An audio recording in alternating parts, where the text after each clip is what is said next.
Menteri Pekerjaan Umum atau PU Republik Indonesia Dodi Hanggodo menilai penyelenggaraan ibadah haji 2026 mengalami peningkatan signifikan dibandingkan musim haji tahun lalu.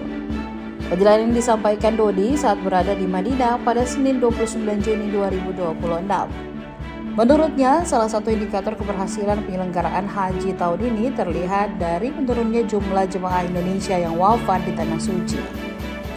Ia menilai pembentukan Kementerian Haji dan Umroh oleh Presiden Prabowo Subianto menjadi langkah yang tepat untuk meningkatkan kualitas pelayanan kepada jemaah. Menurut Dodi, kehadiran kementerian khusus membuat seluruh proses penyelenggaraan haji menjadi lebih fokus. Dodi juga mengapresiasi dedikasi para petugas haji Indonesia selama bertugas di Arab Saudi. Saya sih jauh lebih bagus dari tahun lalu.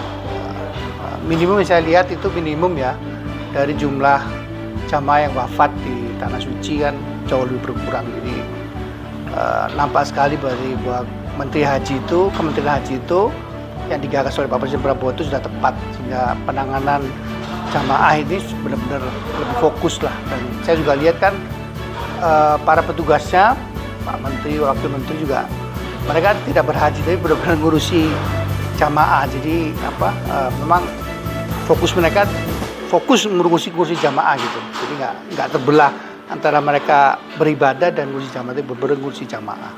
Download Tribun X sekarang, menghadirkan lokal menjadi Indonesia.